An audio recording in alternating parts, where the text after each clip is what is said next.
अभय एक युवा वैज्ञानिक था जो दिल्ली के पास एक गुप्त प्रयोगशाला में काम करता था। उसका सपना था कुछ ऐसा करना जो आज तक किसी ने न किया हो, समय यात्रा। वर्षों की मेहनत और असफलताओं के बाद उसने एक अनोखी घड़ी बनाई जो उसकी कलाई पर बंधी रहती थी। यह घड़ी कोई साधारण घड़ी नहीं थी, यही थी उसकी टाइम मशीन। एक रात जब सब सो रहे थे, अभय ने पहली बार अकेले टाइम मशीन को सक्रिय किया। जैसे ही उसने बटन दबाया, घड़ी की सुइयां तेजी से घूमने लगीं और उसकी आंखों के सामने सब कुछ धुंधला हो गया। हवा भारी हो गई, शरीर हल्का, और अगले ही पल वह कहीं और था। जब अभय ने आंखें खोलीं, तो वह एक पुराने जमाने के गांव में खड़ा था। कोई बिजली नहीं, लोग अजीब पोशाकों में, सड़कों पर बैलगाड़ी और मिट्टी की महक। उसने अनुमान लगाया, शायद वह सन 1780 में पहुंच चुका था।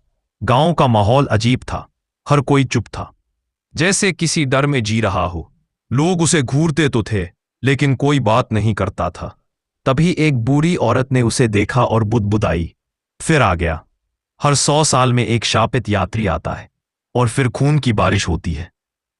अभय चौंक गया। उसने पास जाकर पूछा, आपका मतलब क्या है?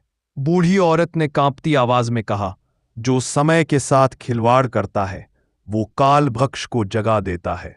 वो रक्षक है लेकिन दया नहीं करता। अब तुम्हारी घड़ी से वो जागेगा। डर के मारे अभय ने अपनी टाइम मशीन को फिर से शुरू करने की कोशिश की, लेकिन स्क्रीन पर लाल अक्षरों में लिखा था, warning, temporal breach detected, system locked. तभी गांव में अचानक शंख जैसी डरावनी आवाज गूंजने लगी।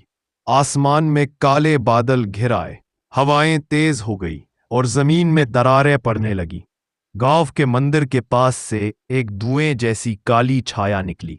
उसकी आंखें आग की तरह चमक रही थीं और उसका शरीर उल्टी दिशा में हिल रहा था। वह था कालभक्ष, समय का रक्षक, जो हर उस प्राणी को निगल जाता है जो समय में हस्तक्षेप करता है।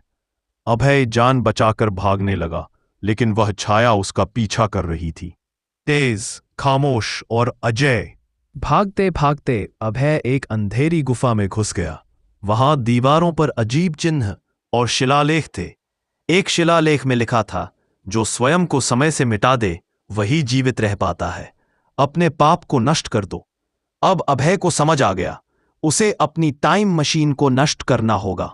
पर घड़ी उसके हाथ से अलग नहीं हो रही थी, मानो वो उसके शरीर का हिस्सा बन चुकी हो। तभी काल भक्ष गुफा के पास पहुंच गया। उसकी फूंक से पत्थर पिघलने लगे। अभय ने अंतिम साहस जुटाया और अपना हाथ चट्टान पर दे मारा। किसी तरह घड़ी टूट गई। जैसे ही घड़ी टूटी, समय की रेखा फट गई। हर ओर अजीब झलकें दिखने लगीं।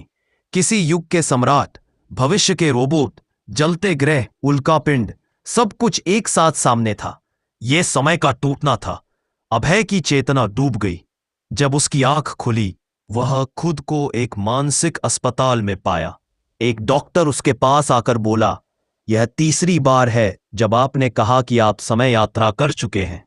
आपने अपने हाथ में कोई अजीब डिवाइस गाड़ ली थी, हमने उसे हटा दिया है। अभय चिल्लाया, नहीं, वो वापस आएगा।